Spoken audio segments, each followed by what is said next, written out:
What's going on, everybody? Thank you so much. This is another episode of Living Your Purpose. We do appreciate you coming in and being so patient and kind with us. You know we do this every Sunday, 6 p.m. Eastern Standard Time. If you do not know, my name is SJ from Inner Soul Development. I'm a personal life coach and transformational speaker. What I do is I take you off your autopilot, take you off course to your greatest self, let you know that life is to be controlled. You're at the wheel, and life should not control you, okay? So tonight we're going to be talking about love languages. It's a beautiful, beautiful thing. Love languages we're going to be talking about. Now, on the side of me is my co-host, the wonderful, beautiful, and talented Danielle, the VP. Hey everybody, I am Danielle K. Anderson, also known as Danielle the VP. I am an entrepreneur, interfaith minister, spiritual counselor, life coach, and it is my purpose to help people to find and walk in their own purpose. And I'm so glad to be here and talking about this subject this week, as I am every week, to be perfectly honest with you. But this one is important to me because it's something that has stuck with me for a while. Like, people have these problems in their relationships, and it's an easy fix because, we always say communication is key, and it's about how people are conditioned to communicate how they feel. But when you have two people who communicate differently, you can have problems. And the problem that is most prevalent is that they don't understand that other person's love language. They don't understand that if I am doing this thing, then you should know that I love you or I care about you. And the other person feels the same way. But there are two different ways of communicating in that relationship. And so once the partners understand what the other one's love language is, then there can be some more communication and some more give and take, and things will be a whole lot better. So that's what we're talking about. Do me a favor, you guys who are watching live, if you haven't already, and even if you have, share this out, tweet it, put it on Facebook, pin it. I don't know. I don't care. Share where all the sharing is done. It's done. Thank you. I also want to acknowledge the folks who are watching replays on YouTube, listening to SoundCloud. If you're watching on the website, lypshow.com, I appreciate you so much. And we love you for that. So yeah, we do. We really do. This came from a book that has actually become quite popular, at least when it was released. It's a book called The 5 Love Languages by Gary D. Chapman. Okay. And it's a very simple breakdown of different ways the people communicate the way that they care about each other. So I heard about that book. The first one, and you know what? Before I found this, I found there was something very similar in a book called The Noticer. I can't remember I apologize for not being prepared, but I can't remember the author. But it kind of triggered something in me. But then I looked it up, and then I found the book, The 5 Love Languages. And it breaks it down this way. Number 1, the first love language is words of affirmation. This is a person who knows that they love you or knows that you love them because they say it. They say, I love you. I appreciate you. They say, thank you. They say, you're so beautiful. You're gorgeous. You're hot. You're so helpful. All of these things, by telling that person with your words how much you care, how much you appreciate them, it's the easiest way, really, for some people to just get out there, I love you, you know? And so, like I said, it comes in the form of speaking appreciation, saying thank you for doing that thing without being asked. Or if I ask you to do something and you do it right away, thank you so much for doing that. And it's not just with partners, it's with everybody. So, I think like, for instance, like my kid, he cleaned up the living room without having been asked. And I came in the house and I said, wow, this is great. Thank you so much for, for sweeping the floor or whatever. And he was like, nah, whatever. So, but he knows that how much I appreciate, because I really was like, oh my gosh, I had to say it like 4 or 5 times because to let him know how I felt about him doing that thing. And so that's one way that people communicate um, how they show their love for you, is by speaking the words of affirmation and appreciation. Um, Secondly is acts of service. And this is pretty much simple. Do something, do stuff. They show that they care because they do stuff for you. They help out around the house. They, if it's a guy, usually, then they'll fix something. They'll clean up, cook, help out with stuff. And a lot of times, this one is for women. A lot of times, they will get frustrated because a guy will say, "I love you," all the time, right? Will give you hugs and kisses and stuff, and then they go sit down and watch TV. Meanwhile, I'm in the kitchen cooking and cleaning and all this type of stuff, thinking, well, you say you love me, but if you would, you see I'm over here busy. You see these kids running around everywhere to help me, But that guy doesn't understand that in order for me to understand that you love me, I need to see you doing stuff, right? So that's one way. So, helping out, and doing things a lot of times without having been asked will show that person who communicates this way that you care and you love them. The third is by receiving gifts. Now, a lot of people associate this with being selfish or superficial because it's like gimme, gimme, gimme, and it's not really that. When a person receives a gift, if this is their love language, it shows to that person that you took the time out to think about what I might like, what I want, just a special thing. It took thought and time and effort to go and purchase this thing and bring it back to me. So that's pretty straightforward. And this person whose love language it is will also be a giver. They're going to buy you stuff or do something sweet for you and things like that, because it's, to them, it's like, oh, I love him so much. His old watch is kind of raggedy. Let me get him a new one, not just on holidays and birthdays and stuff like that, but just all the time. The fourth love language is quality time. So this is where you just spend time together. And it's not like, all right, we're eating dinner and we're watching TV, but we're in the same room. That's not quality time. That's just time. Right? So there's it's where you turn stuff off. You get your faces out of screens. You have conversations, meaningful conversations. And sometimes it doesn't have to be how much I love you and all of that, but just how was your day? Kind of a conversation. Just having that downtime, or going out to dinner and talking about what's been going on with your week, or that kind of thing. And then all of the I love yous come that way. So quality time is one that's big for a lot of people. And finally, people are what I call the touchy-feelies. Okay. The ones who are always hugging and kissing on each other, holding hands, and yeah, all of that. And this is another thing. A lot of women are touchy-feelies. And some guys are too, but a lot of women are touchy-feely people. And this is physical touch. They show their emotion and express their love and appreciation by just touching. Like I said, hugs, kisses, holding hands. You walk by, they're in the kitchen, you put their hands on their shoulders or something like that. And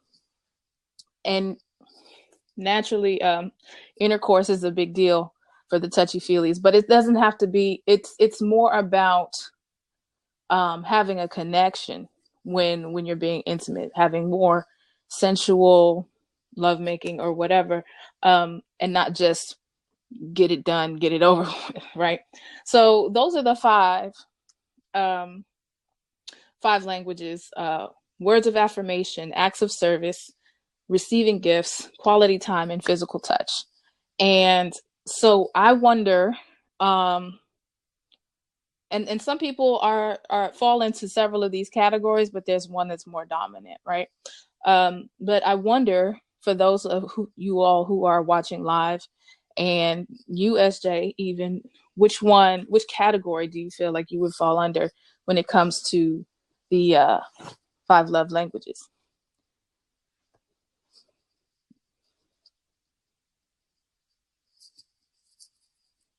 Can't hear you, SJ. We had a moment. Hey, Xanadu, welcome. While SJ goes and refreshes, I'm just gonna update you. We're talking about the 5 different love languages as it's in the book by Gary D. Chapman. Can you hear me? Yes, beautiful, wonderful. Okay. So all right. So I was what's so funny is I was trying to interject. Is certain and you was not. I saw a lot of this, like, but I didn't hear anything. Okay. Yeah, I saw a lot of head nodding. Thank you. Go ahead. I'm sorry. Okay. So this is great. This is wonderful because what's up, Xanadu? Thank you for telling your folks to tell your folks to tell a bunch of folks. This is beautiful because when you have a partnership, there is love languages. There is a stronger communication than just how you doing, how you feeling. You know. So I like this because when you understand your partner's love language, it's a more better connection between you two. Okay, you were talking about praise and affirmations, a word of praise or affirmation, and that validates gratitude and empathy and all affection expressed verbally. Mm-hmm. Because it's like to the other person, being that you're talking and you're saying thank you, I do appreciate you. Those things is a form of gratitude. The other person will feel that gratitude. And some relationships don't do that enough. They don't do it enough. Mm-hmm. And I think that is very important that this book was actually written because I didn't even know that my partner had a love language. I really did. Because That's interesting. Listen, no, because when you're in a relationship, you're thinking, how will you feel? The other person absolutely feels the same. Mm-hmm. And how you express it, the other person expresses the same, but it's different. It's totally different. So actually me reading that book, which I didn't finish it, but me reading the book let me know that I have to investigate and go deeper into the love language of my partner because I thought it was just a one-way street. Mm-hmm. I didn't know that there was a separate language and a deeper connection that I had that I would have. Yeah, absolutely. Once, like I said, once you figure out how that person processes love and appreciation and how they show it, then you can understand better how to show it to them. And once you can communicate how you feel and how you show your love and appreciation, or how that person understands an expression of love, then you know it is a two-way street. It is definitely a two-way street. We've got, you know what, we got somebody trying to jump into the love seat already, and he's been so patient. Already. So come on in. Juba. Do what it does, everybody. This is the one, the only, you already know, Jay Mugga TV. That was weak. Do it again. Yeah, you gotta do it again. What up, everybody? What it is? It's the one, the only, you already know, man, Jay Mugga TV. I have missed that so much. Welcome once again to Living Your Purpose. Yes. Always a pleasure to see you. What have you got to say about this topic of love languages? I mean, well, I'm still waiting on SJ because I believe that Danielle asked XJ when he was having technical difficulties, what category does SJ fall under? Oh, busted. Well, I think I know. Funny is that I fall under quality time.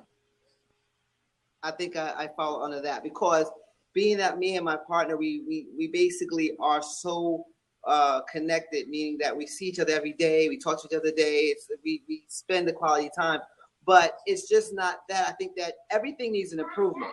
Now, to get quality time could not just seeing each other every day. I think the time that we have when we go out, we don't do the Facebook thing, or we don't do the phone thing when we're going out. Mm-hmm. Or we actually enjoy each other, because sometimes I see people when they're going to dinner that they're on the Facebook, and they're not even talking to each other. They're on their mobile device, and it's like they're just not talking. Mm-hmm. So I decided that when we go out, no phones. Like, we just put our phone down and we just eat and we talk. Because sometimes when we spend time together, it doesn't necessarily mean I know what's going on in her day. So I don't know.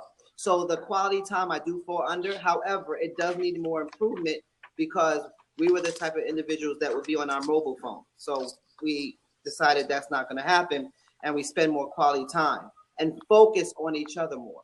Mm-hmm. Mm-hmm. So yeah. So I would say I'll fall under that. Do you know? I mean, I don't want to. I know she in the background listening somewhere. Do you know what category she might fall under, or are y'all still trying to work that out?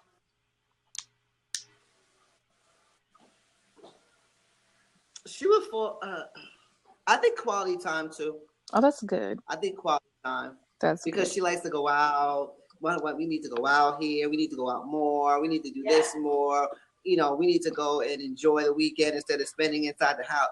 So she's more want to be quality time, look at the lights and stuff like that. That's her thing, lights. If anything has to do with lights, she wants to see it. So that's more of what it is, where it is as far as that. Like, she can go to 42nd Street and she can live in New York City, but as long as she's on 42nd Street and see the lights, that's her thing. So it's all about, the quality time that we spend with each other and talking to each other.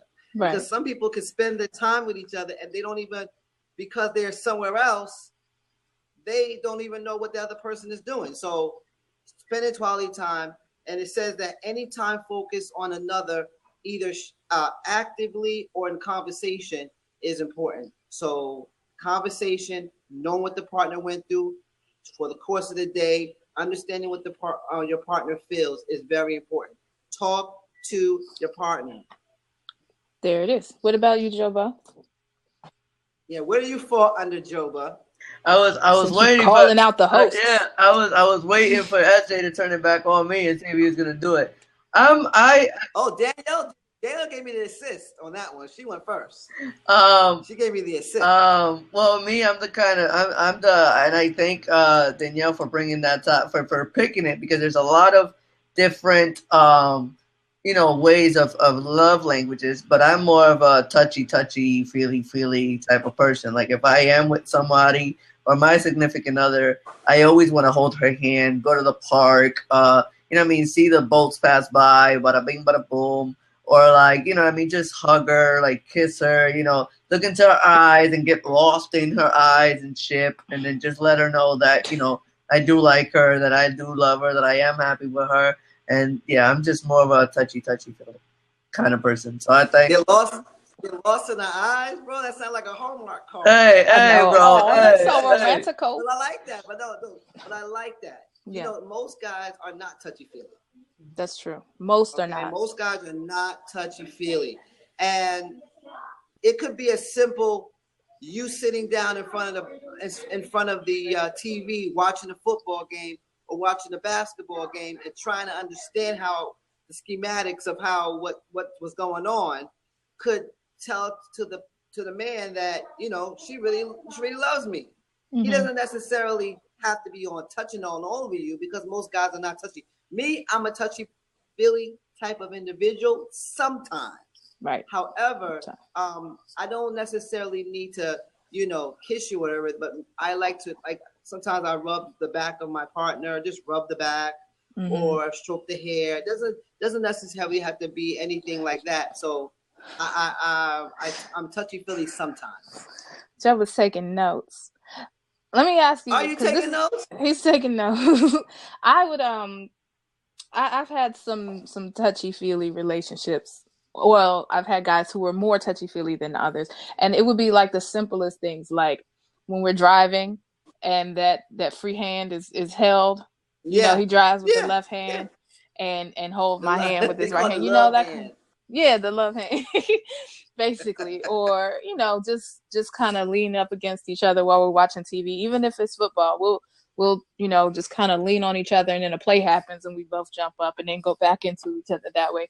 That's a touchy kind of thing, and some people are happy with that. They don't need much more than that. All right, so I want to stop, reset, welcome all of you guys who have just joined us on Living Your Purpose. Today we are talking about love languages, specifically the 5 love languages mentioned in the book by Gary D. Chapman.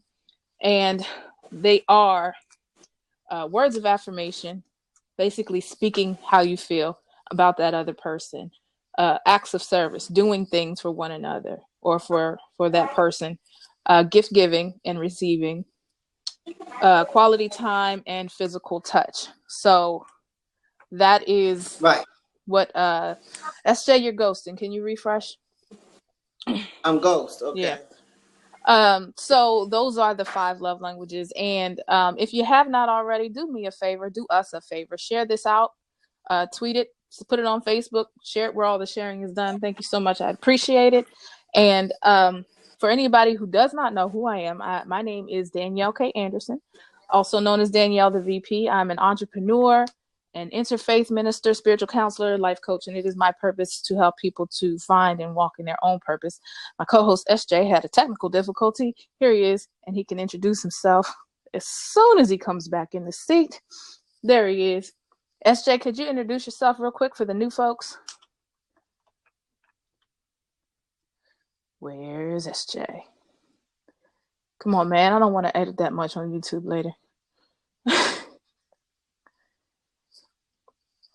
Dang it. Try it again. One more time. All right. So again, the 5 love languages are words of affirmation, acts of service, gift giving, quality time, and physical touch. So Xanadu, you know what? Why don't you get up in here and we will try to help you figure out what your love language is. That's what we're here for. We're here to help, if you don't mind. It's an easy way to figure it out too. Well, relatively easy. What do you do for your partner? The things usually, we treat people how we want to be treated for the most part. So the things that you do are usually what you expect from your partner. That is your love language. So if it is love seat is open. We're still waiting for SJ. But yeah. So if you are the type of person that says, I love you and thank you and you're so awesome, you're so handsome, then you are a speaker. You're a words of action type person. If you are the type of person who just does stuff, hey, welcome back, SJ. If you are the type of person who does things for their partner without being asked, then you are a service person. Your language is service.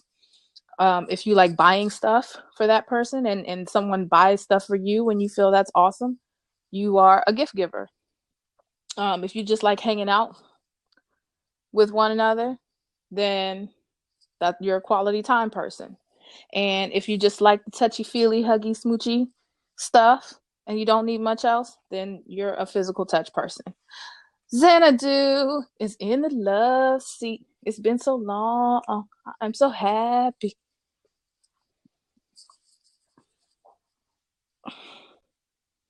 Hey, girl. You know what? I can't hear you either. I wonder if it's me. Mm-hmm.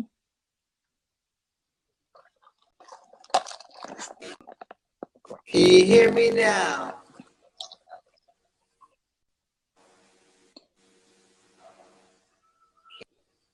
Okay, I can hear you now. I'm going to wait for Xanadu to refresh so we can hear her. Say is that Hold on. Right. You got some lag going on. You stay there. I'm going to refresh. Maybe it's me.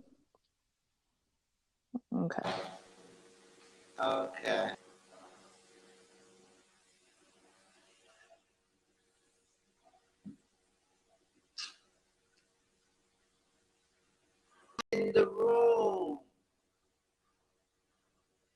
you guys, let me know if you guys can hear me.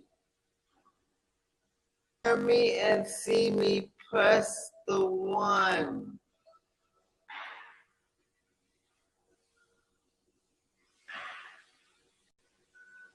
Hello.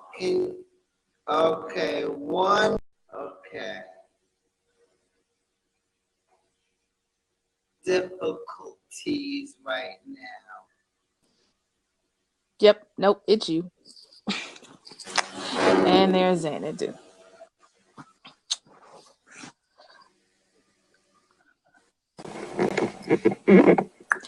You sound like a robot. There's a little bit of a lag. Hey, Xanadu. Hey y'all, what's going on? How you doing, girl? Girl, I'm hungry. I had to get my food while I was listening to y'all. Do what you do.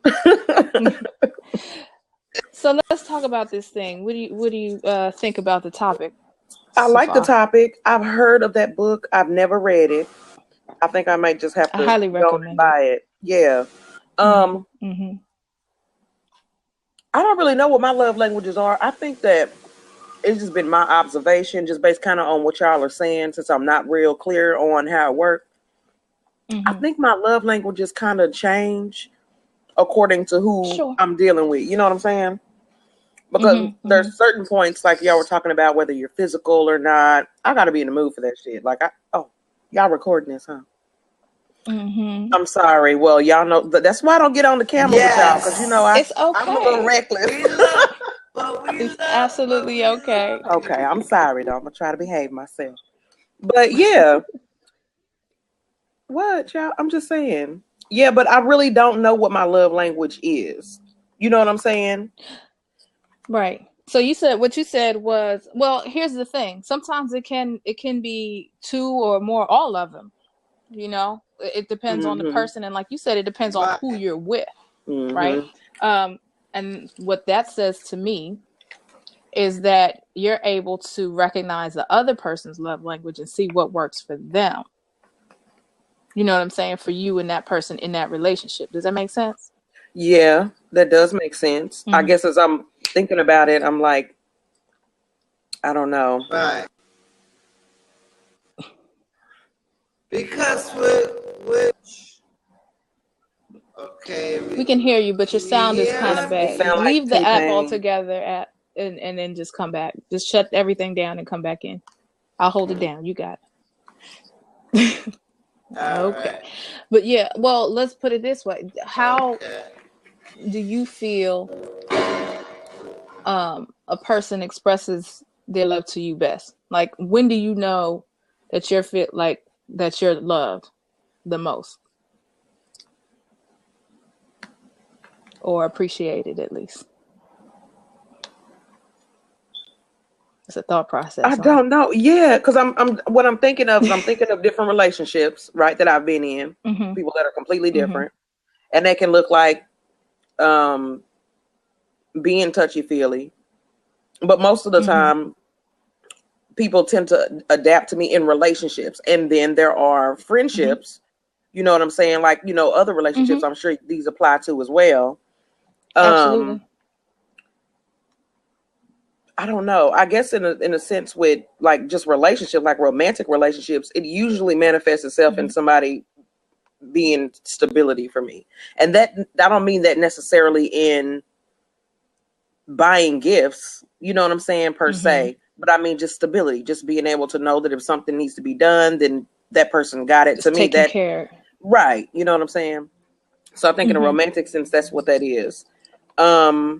I think that for me in friendship or just platonic relationships, I got to take this bite of broccoli. I've been stirring it for 15 minutes. I'm sorry. I'm sorry. It's fine. But I think that in friendships of mine, the best way I recognize a true friend or somebody that I feel like loves me genuinely is somebody that accepts me and all of my shenanigans, and they just look over it. You know what I mean? Like they can see to the core of who I am without just getting stuck at the exterior. So that speaks to appreciation. Love languages is more about how they show it. By You listening, know. that's what I mean. By just being like, okay, Hmm. well, that's her. You know what I'm saying? Right. I understand.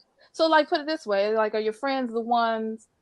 Are your best friends the ones that take you out on your birthday or something like that, or the ones that just come over and chill and talk to you, or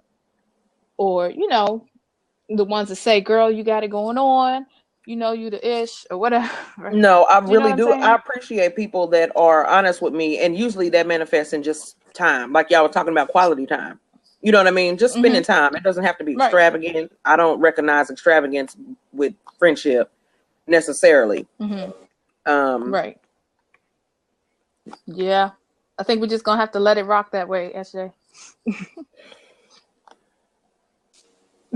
Yep.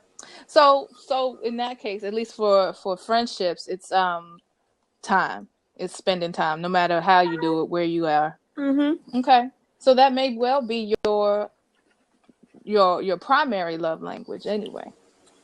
And I don't know how But I I do share my think, love with people, though. You know what I mean? hmm, interesting. Like, You don't. I mean, well, like I said, it could be a myriad of things. Like for me, I think I'm a little bit of all of these things.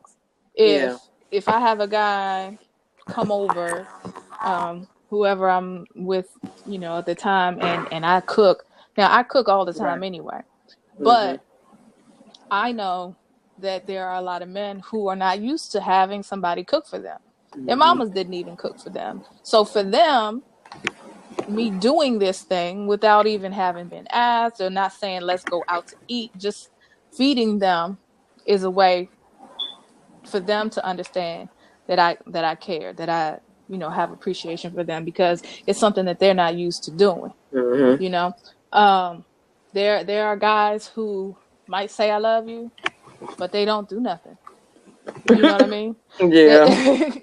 they don't, and it's not that they don't love you and they don't care. It's just that they, they just say it, and a lot of people can't say it, so they Mhm. feel like, don't you know I love you? I tell you I love you all the time. But we're Mhm. gonna be like, if you love me, why don't you take out the trash? You know what I'm saying? And if you love me, come get these little kids out the kitchen while I'm trying to cook or something Mhm. like that, Right. right? So, because that woman's love language is service. If you love me, then you would recognize what I'm going through and try to help me out, Mhm. right? Um, and a lot of people, like I said, a lot of times it's women, and a lot of times early on in the relationship, people's are the touchy feelies. They Mhm. hugging on Yeah. each When other it's new. and all of that, and sometimes, right, especially when it's new. But some Mhm. people carry that on forever. That's just who they are. they Mhm. they they like the connection of physical touch, and it can be a very deep and personal thing. But some people, after the initial is gone, they're just like, you know I could, can you like give me, I'm watching the game, can you back up a That's little me bit, all day. Don't kind of a touch me situation. unless I ask you to, because I'm gonna get offended. Okay. Right. And so that's it. Can't speak for everybody, but that's how it is. And it's not that that person doesn't love you anymore or doesn't care about you anymore. It's just that's not their language. That's Mhm. just not how they communicate. So sometimes it can be a little bit of everything. I try to communicate with words to the man that I'm with. I love you, I appreciate you, thank you for doing Mhm. that for me and all of that. But guys, a lot of times, most of the time, guys don't like to do a lot of talking. So they don't want to Mhm. hear me talking either. So let me do something. I You feel know what you. I'm saying? Let me do something for him so that he'll know. I don't Mhm. know what it is about me and my sister. We like to buy men watches. For whatever reason. So if it's a Mhm. really good time, like we are having a good relationship or whatever, we're together for years or something. Christmas time comes up, you better believe he's getting a watch. Why? Mhm. I don't know, because I love you and I think that you will like this watch.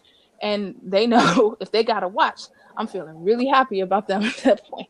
Mhm. You know, so Maybe I need to get like I my said, wife it, a it can watch. be different.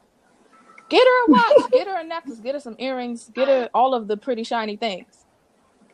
What'd she say? She said, I agree. So you can hear me now. Yeah, we can hear you. Okay, very good. Because I don't like to not be heard now. It don't make no sense. Don't we know it? It's when the people who Wi-Fi. make It's my their living Wi-Fi. It's talking the can't be Wi-Fi. heard, it's a problem. Yes, exactly. But I don't know.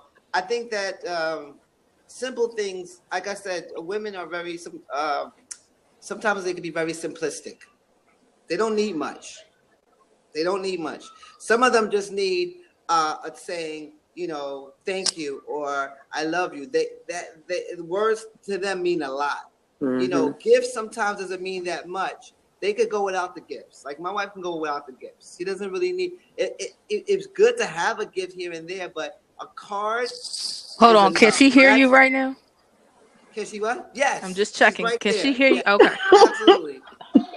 She's cleaning. Look, because last week we had some issues. I don't want no doghouse problems. No. Okay? Like a card, like Valentine's Day, we didn't do much, right? But she appreciated the card because, for me, being that I'm not that emotional in that way, a card meant a lot to her because it's the time that I took to do it, the time that I took to figure it out, the time that I took to write something in it. And and to make sure that it made sense, that she appreciated more than the card. It's what was put into it. And I think that giving and receiving gifts, the woman doesn't necessarily need to know the gift itself, right? Whatever gift you give her, right? It's just the time you took to go to the store, to pick this out, to carve the time that you took to get it is more than enough for them, as opposed to the gift itself. Right. Exactly. And so that's where the giving and receiving comes in.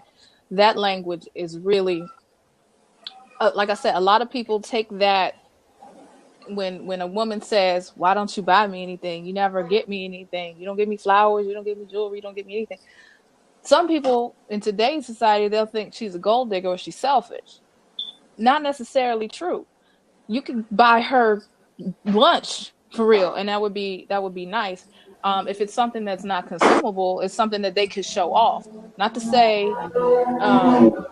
look how much we got. It's look what he did for me, to say that he loves me. This is how much he cares about. People want to show off. The gift givers and receivers, they like to have things to remind them of how much that person cares for them and be able to share that with everybody else. And the people who give want to just show people that they appreciate it. Like I'm not gonna tell that story, but it's very simple. And women, like I said, women do that all the time too. If it's me and my sister, you get a watch or some cologne, you are like so awesome to us, because that just means that we want to see you looking good and smelling good, so that we could be up on you a little bit more and stuff, so that we can continue to show our appreciation. But so that's what the gifting thing. But a lot of women are not, as I noticed that a lot of women are not touchy-feely. I know a lot of women do not. Some women do not like that touchy-feely. Don't touch me unless I ask you to. Yeah, like right. They don't a lot of like people that are rubbing on the shoulder. not that way. They don't like that whole open the door. Right. Like they don't get like from up under me. That. Huh? A lot of people don't, and sometimes it's just their personality. Sometimes it has to do with, the way affection was shown to them or misused. That's true. In their past, however it is. And it's not to say that they can't be touched or don't want to, but they want it to kind of be on their terms. So like, they might be cool hugging up on you in the house, but when you're going out, they ain't trying to have all of this, arms around shoulders and PDA, basically. They don't, that's more like personal, private for them, just for you and me in our own space kind of a situation. But those types of people are usually very generous in other ways.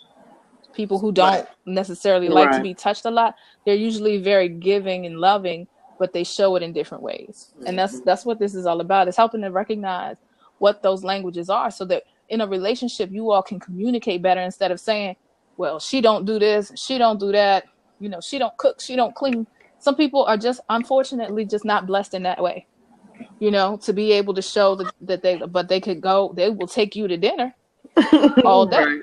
Right. They will pay for the service to come in and clean up, Right. those are the givers. Right. The givers, they're not necessarily doers, but they will show you some kind of way that they appreciate it. All you have to do is try to figure out what that language is, and that way you can do a little bit more for them, and they can do a little bit more for you. Communication is key. And I think that's important to even have a love language because you're dealing with two personalities. You know, you're dealing with two distinct personalities. You're dealing with two different type of habit patterns. You're dealing with two people that have their own independent way of doing things. And so when you have two personalities together like that, and you're trying to blend them in a relationship, I guess you have to learn exactly how one would feel or how one would deal with a in a situation of love. You know, I mean, I've come across all types of relationships before my wife, and I've dealt with women who didn't want to get touched. I know women who you hit her a little bit, like, girls, you stop that, bow, and they be like, oh, he loves me. So you're dealing with two different type of personalities and do two different type of habits and how they grew up and environmentally and all that stuff.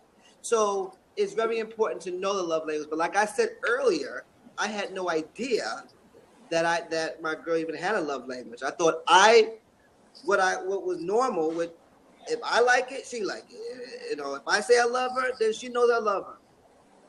You know, so I have a question, not y'all. the case always. Real quick question. When you're talking about love languages in regards to like romantic relationships, is this stuff that y'all would suggest we look for early on? And if so, is it possible that your love languages just don't match? Can the relationship still work even if your love languages don't match? Let's say I've read all of the books. I've come to the Living Your Purpose seminars 2 or 3 times, and I can recognize all of the, serious. Hold on. I need a moment. She spoke that into I'm just saying. Thank you so much. Yes, all right, go ahead. I'm sorry. Please continue. But right on. So, so we consciously doing what we can to recognize the love languages, right? And it just does not work. I mean, it can work. Let's say that you are with somebody who is touchy-feely, and it's because that's their love language. They are touchy-feely. You've told them that gets on your nerves. Please don't touch me. You're going to make me hurt you. But they ignore that because their love language is to rub you on the elbow whenever they feel like it. In situations like that, do you think that is that something where people should consider ending relationships? Because just listening to it, it seems like such a small thing, but we all know in their moments when it's happening, it don't feel so little. Right. I think that sorry, go ahead. You got it. No, I was saying that with the love languages of the other person, it's actually getting to know the other individual and how they respond or receive to love, whether that be, touchy-feely or whether that be a word of kindness, okay? You know, some relationships it doesn't work, but what we're trying to make you understand is there is a language of the individual.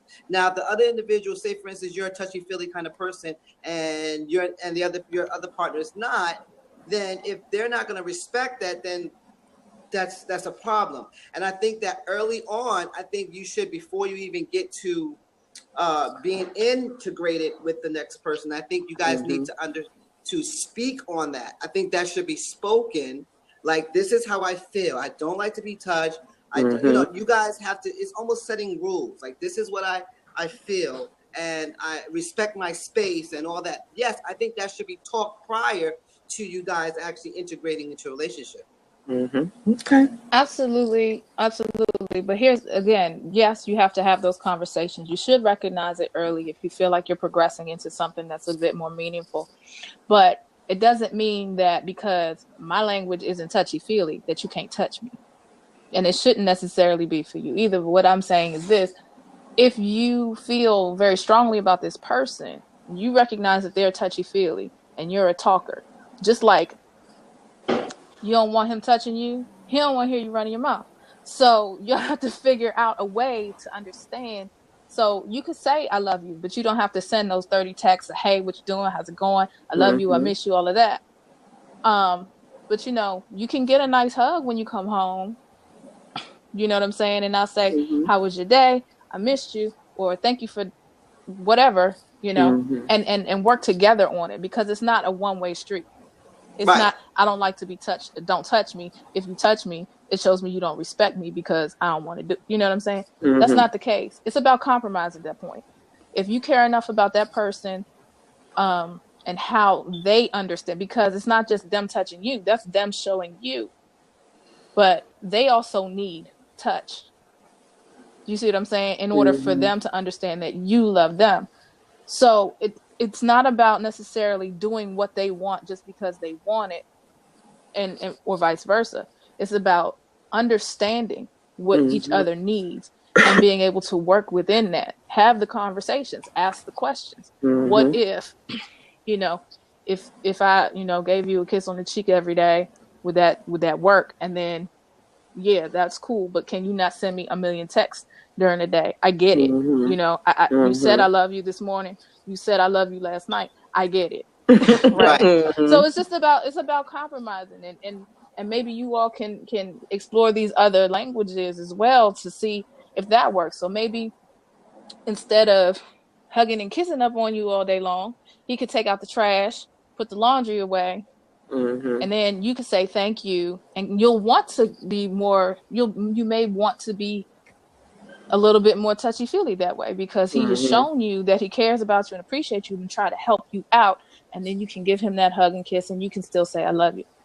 You see what I'm Right. saying? I can dig. That's what Because I was you're going to say. It seemed like your right. response to their love language may actually open you up a little bit more. I don't know. Exactly. I As feel what long you're as, saying. I feel what you're saying, though. Right. right, Because if you like because a person, like, and understanding. sometimes, Oh, go ahead. sorry, like I said, a lot of times healthy relationships have completely different languages. It's Mm-hmm. just about understanding what the other person needs, and working for that, for the other person, while still doing what you Mm-hmm. need and still getting what you need, so that there's a balance. Right on. Right. Because understanding one another's love languages, it makes for a connection. It teaches each one it teaches you to listen. It teaches you to Yeah. listen because you want to know if you have a partner that is touchy feely. You know that if you touch him, he's gonna respond to that as she loves me. So it's all about listening and understanding how each one communicates what love is, because that's what it is. It's Mm-hmm. communicating what you consider deep felt love. Okay, I know if I give her flowers on Wednesday just because it's Wednesday, she likes that. You know, Mm-hmm. if Hmm. you really want the relationship to work and you want it to move forward in your whole living your purpose journey, right? Then it's a holistic situation. It's not just yourself. If you want to get into a relationship, it's everywhere in that situation as well. So it's all understanding what does this person signals as love. Mm-hmm. How can I? Because sometimes you can, but sometimes women too, and men too, they have a barrier on that because that's too close for comfort. That makes a person vulnerable, whatever. But what I'm saying is that learning that person's signal of what they consider love can draw you guys closer together, and you guys have a better communication. Right. Right. And And that's that's true. true. It's It's not not just in just in romantic relationships. relationships. Xanadu, get it together. I'm so sorry, y'all. I'm switching. Okay. I'm finna She's switch on to my multiple phone. devices. All right. So it's not just romantic relationships where this comes into play. As much as I do a whole lot of talking here on Blab and on Periscope, and this is basically, what I do is to speak and to counsel and all of that. When I'm at my work job, my regular job, I don't do a lot of talking. And I've had some issues at work because people would assume that I'm not a team player because I have my headphones in, I have my face focused on, I don't go out to lunch with a lot of people. And it's not that. I'm just not very sociable in public because that's not who I am. That's not my personality. I'm actually very shy, quiet, and focused. I try to focus on my job. And so when someone asks me to do something, if I have a supervisor ask me for a task, or someone asks me for help, or I need to train somebody, I am all in all the time, and that's how I show that I'm dedicated to my job. Right. Other people are more like, hey everybody, they're the ones that organize the functions, the birthday parties, the retirement parties, and all of that, and they're happy to go. And every time something's happening, if there's cake in the break room, we're all going to the break room. That's not me. I don't like it. I don't want it. I don't want to do it. But that's how they show their team effort, because they are showing everybody that they are trying to make sure that there's some cohesive relationships and all of that type of stuff. Just a camaraderie is what I'm looking for. So this is that's how they show their dedication. So this is the question that I wanted to ask everybody in the room that's here. If you guys don't know, we do this every Sunday, 6 p.m. Eastern Standard Time. But I want to ask everybody in the room, how can this relate to our friendships, our best friends? Because sometimes we have a situation where everybody's a friend, and some of them are associates. Mm-hmm.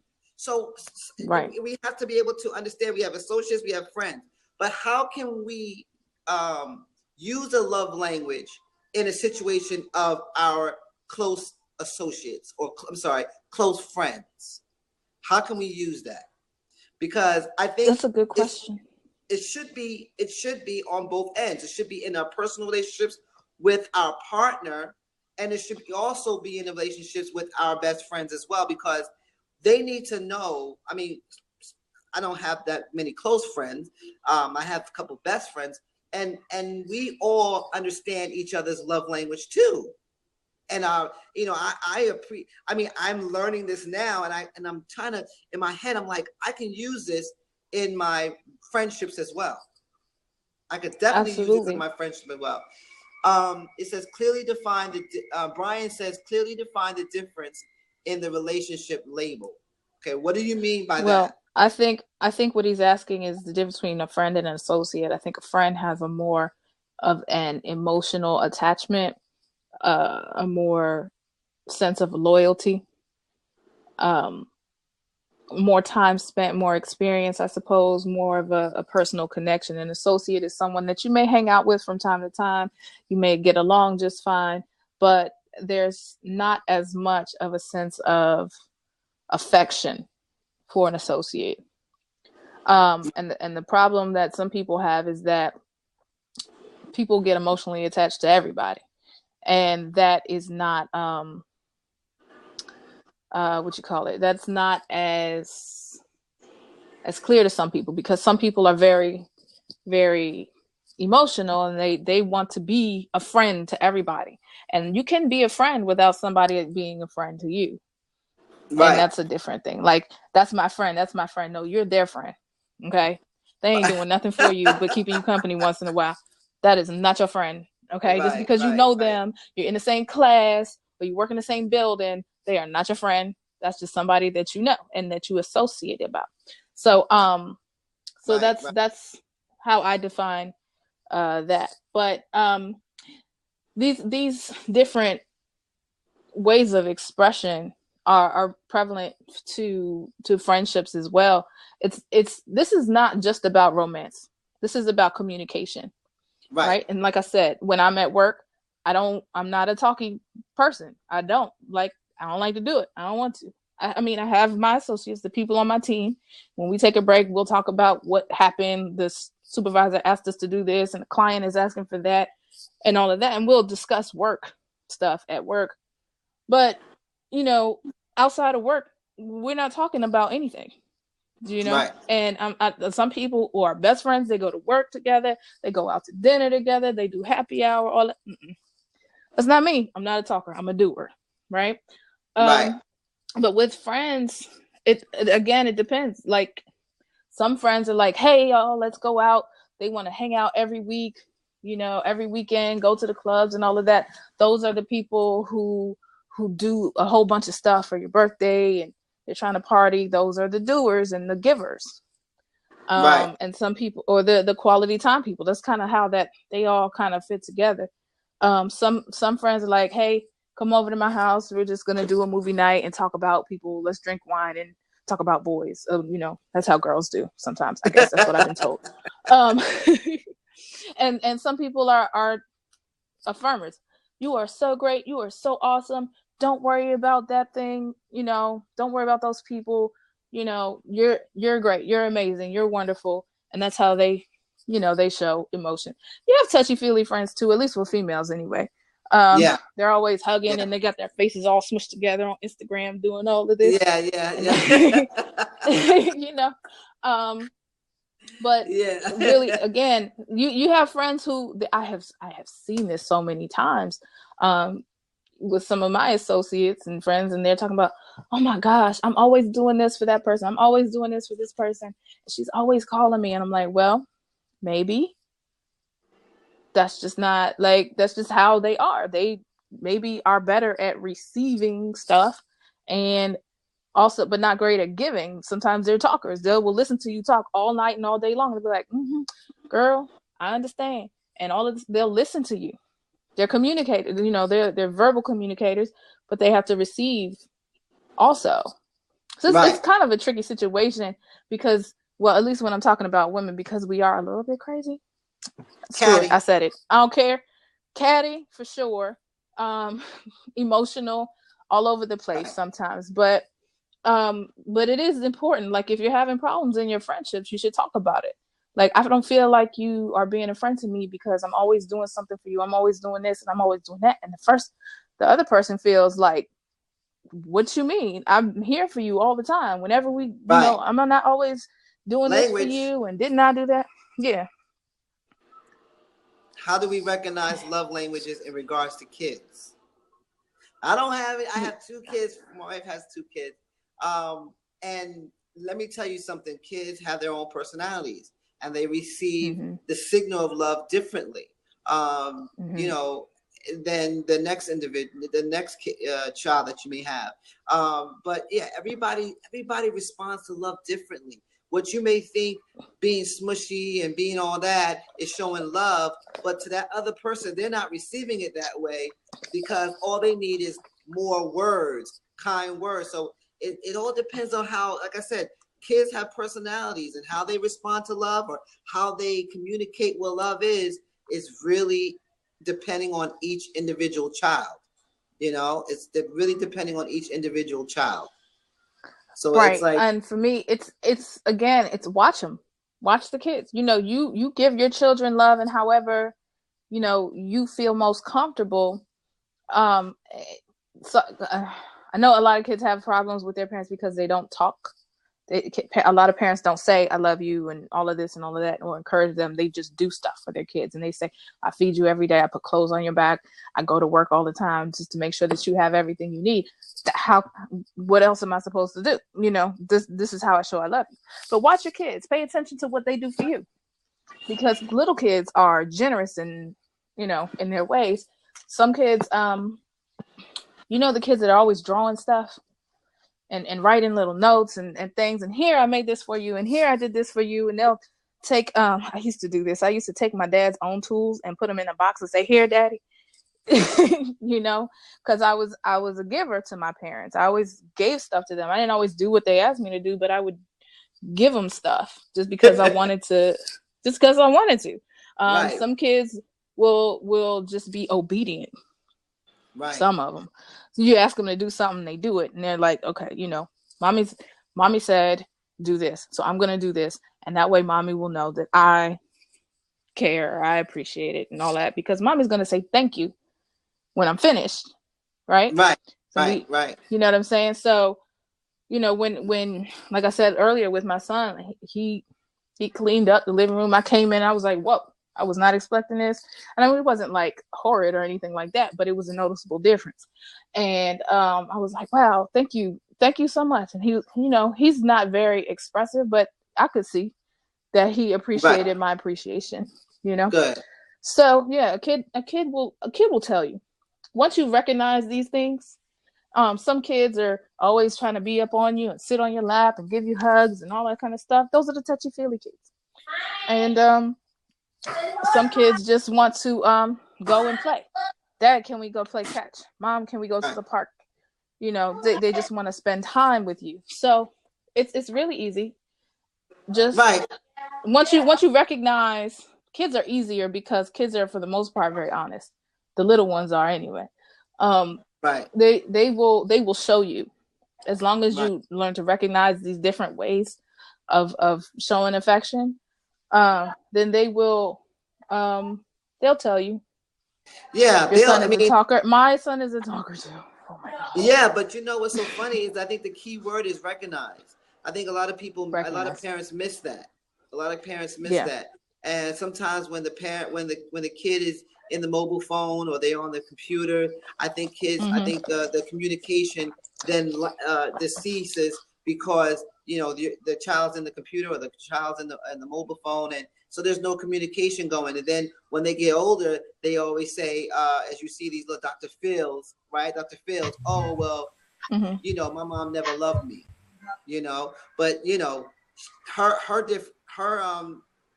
her way of loving you is to feed you and to clothe you but they need more. So I think the key word here is recognize, because I think a lot of parents don't recognize and don't see that their kids are the communication is lacking. How many times? Right. Welcome, John Paul. Though? Say again. How many children do you have, life coach? My wife has 2 kids. How old are they? 8 and 14. Oh. Right. That's what's up. I have given birth 5 times. Wow. I know, right? That's amazing. It's something. It is something, and every one of them are very different, and they have their own way of communicating. And I have learned to recognize that. Like my youngest, for the longest time, for whatever reason, he didn't want to be hugged. I would come up to him and say, "Give mommy a hug," and he would be like, "No, I don't want to. I don't. No." But after a while, he recognized that I just wanted, I just want to give him a hug, and he just to show that I love him, and he recognized that. And then he's 9 now. Birthday just passed, and he allows me to give him hugs and stuff. But he's the type of kid that likes to go do stuff with you. My oldest is she's not very touchy-feely, but she's a talker. And, she'll just want to talk about your day. Hey, Mom, what's going on? What's up? How are stuff and things? That's what we say to each other. And we just, sometimes we'll just hang out and talk about school or talk about work or whatever. That's how she shows it. And we'll every once in a while she'll say, "Love you, Mom, love you, kid." And that's it. It's not very emotional. It's just, we just say the words. And so, everybody, every person is different, and it doesn't matter who, you could grow up in the same house with the same morals, values, the same amount of attention, but come out completely different. Yeah, I like. So it's like I said, it's just about strip club, for instance. I take my sons to the strip club, and then my daughters, they go with the mom, and they like Chilton Park or whatever, different. It's mad differences between genders when you have children. Sure. Right. So what we were talking about was love languages. I don't know if you read that book, The 5 Love Languages, John Paul. No, I'm not familiar with it. But it's strictly for any situation, but relationships wise, if you're married or something like that, or you have a relationship with whoever their significant other, and how each one has their different love language. So how long have you been with your partner? Well, I was with my partner for 4 years, and we recently just separated. Okay. Did you feel during that time of the 4 years that you understood her language as far as love language? What do you mean by love language? I have to understand what exactly you mean. Okay. John Paul came in a little late, so I'll break it down real quick. Yeah, I'm sorry. I literally came. No, it's you all fine. have been discussing this. Sorry. No, it's absolutely fine. So there is a book called The 5 Love Languages by Gary D. Chapman. And in that book, he breaks down basically 5 different ways that people in relationships communicate their love for one another. Okay. The first is by giving words of affirmation, saying I love you, saying you're great, saying thank you, all of those things, just speaking the words of appreciation. That'd be like calling my girl like, "Hey, I love you, babe. Like, what's up, babe?" Yeah. All right. Yeah, random stuff like that. Or if, you go and take out the trash and she says, "Oh, thank you so much, for doing that." All right. Even though that may be like your job in the house or whatever, she'll still say thank you and show that she appreciates you doing it. Okay. Second is by doing acts of service, is just by doing stuff for the other person, knowing that they need help, you just go and do that thing. Or having to, even if you have to be asked, there's not a lot of issues. You know that this is going to help that person, and you appreciate their what it is that they're doing and they're trying to do, and they need help, and recognize and just go do it, right? Yeah. So there's that. Then there's the gifters, the ones who like to give and receive gifts, because it's not about being greedy or selfish. It's just about a person taking the time out to think about what a person may need or want, going out, putting thought into it, and That's presenting it to that person. That's not necessarily just on special occasions, like say on her birthday or her. It's just like giving gift anytime. Yeah, especially on special occasions, but any old time. Right. Sometimes people, you have some husbands who give their wife flowers every week, and they've been doing it for 20 years. And so Monday, when you get home, you're having flowers. That's their way of, doing that thing. It could be routine. It could be anytime. It's just buying or giving something that shows your, appreciation for that other person. Right. The other way of people communicate their love is by spending quality time.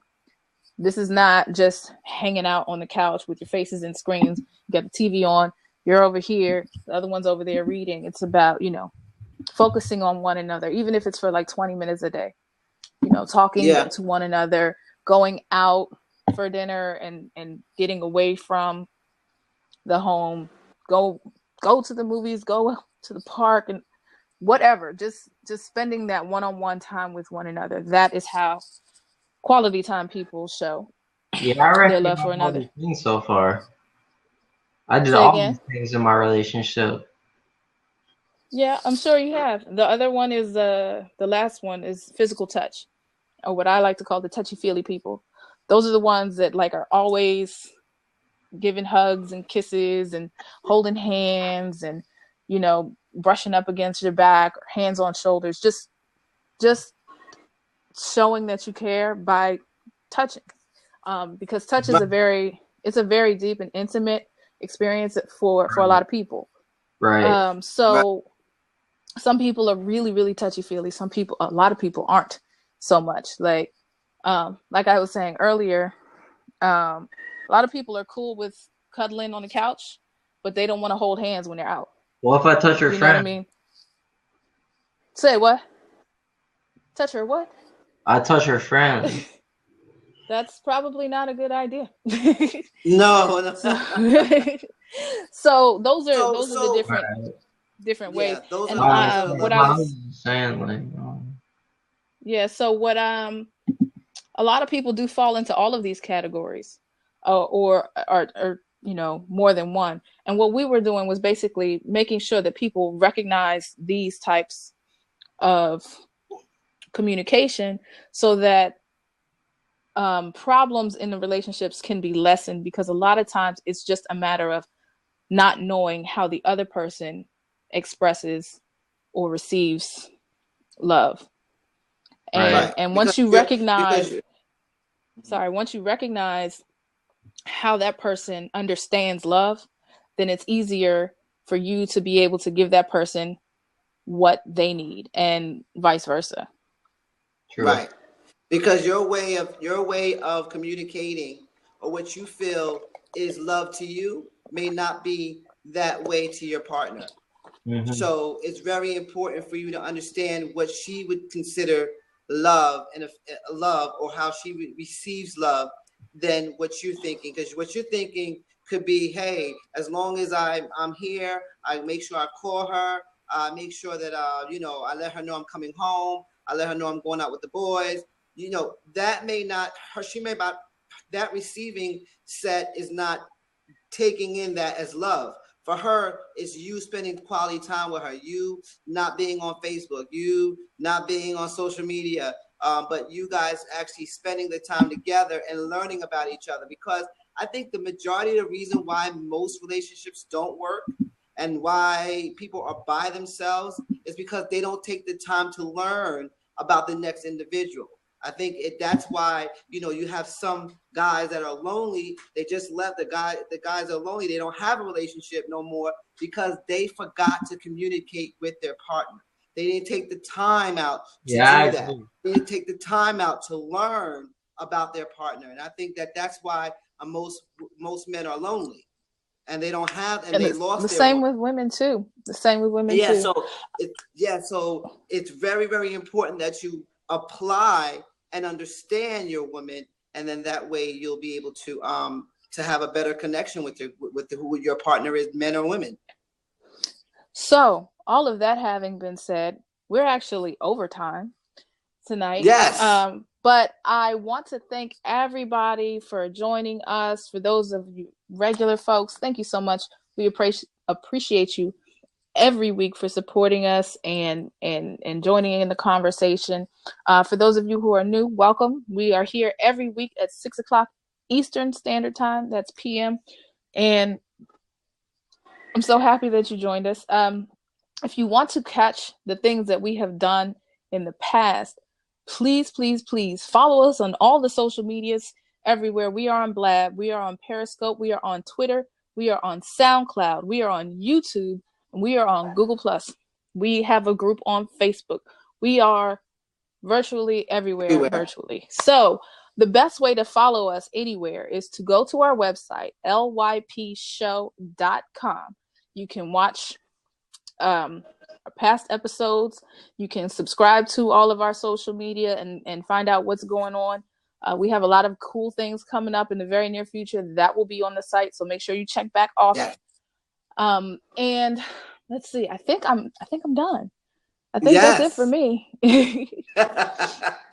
We thank you guys so much for being patient and understanding that we got to do this every Sunday, and we this is positive TV, and we need you to understand that when you have positive TV in front of you, it's for you to be shooken up to know that there is more than what you're dealing with right now, that there is a purpose and you need to live in your purpose. And that's why the show is created, because it's such a great tool and a method for everybody to learn how to walk in their purpose. Okay. So every Sunday, 6 p.m. Eastern Standard Time, like clockwork, we're here. So just make sure that you also join as well. All right. So we will catch you next week, you guys. Thank you so much. Love you.